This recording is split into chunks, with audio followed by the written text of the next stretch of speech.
The first round of France's snap election is just 4 days away, and we're going to talk about all of this now with Angela Diffley, who joins me on the set. Angela, first of all, let's focus on that debate last night. Were there any clear winners or losers? No, not any clear winners or losers. It was an energetic debate.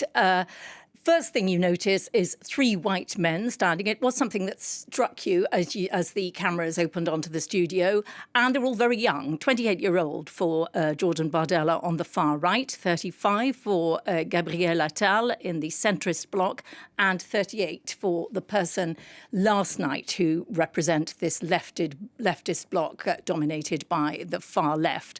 So that was for what it looked like. Another thing I would draw attention to was the fact that behind the leftist candidate were a posse of supporters, as there were behind the other candidates, but these were very well dressed. And that is because they have had a lot of feedback on the leftist bloc, particularly their far left candidates who made a point of dressing very casually in Parliament, have been widely criticised out on the campaign trail for that. And so there was clearly an effort to smarten up so that they would look as if they took Parliament more seriously and more respectfully. As for what was said, if you start with Bardella, he's on around 36.5% in the polls and expected to win the first round. So he had a lot more to lose. He was less pugnacious than the other two. And some people have said that is perhaps because he wanted to look more respectful. Others, perhaps that he felt less sure of himself. It depends how you read that. Centrist candidate Gabriel Attal is already Macron's prime minister. He's been doing the job for 5 or 6 months. He was able to very clearly say to both sides, your plans won't work.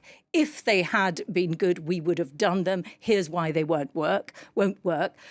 On the other hand, his problem was the record of the government, which has landed us in this situation of a dissolution of Parliament.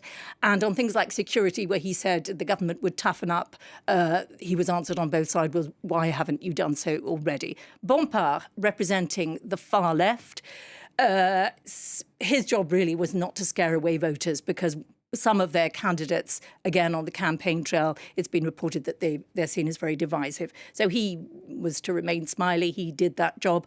Came unstuck on nuclear issues, because that is an area where that bloc doesn't have a clear stand. They are divided on what they think of nuclear energy. So that was roughly it. As to whether it moves the dial or not, a lot of people will be watching the football, would have been watching the football last night. These debates are very long. They start very late in France. I don't know how much it will shift the dial. We haven't yet seen polls on it. Right. And here we are now, just 4 days to the first round of the vote on Sunday. What are the main talking points now? This morning there was a lot of talk about retirement, because Bardella on the far right conceded that under his programme there might be people working till 66. The spin doctors doing the rounds this morning. Elections are the same in every country. These debates are the same in every country. There is an after sale the following morning where a spin is put on every answer. They were unapologetic about it. They say some people will work till 66. That's to pay for those in harder jobs working till 60. That's the way it is. The other big issue today is increasingly this issue of what is going to happen in the second round.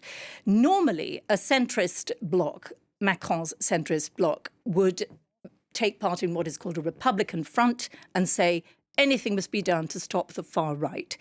But this year, officially, the Macron centrist bloc consider that both the far right and the centrist bloc dominated by the far left are of equal threat to the country. And so they are not saying that they will pull out candidates for the second round in order to block the far right. They are saying we will look constituency by constituency and back the most moderate candidate, and if necessary, withdraw our candidate so the most moderate might win. That is a significant change.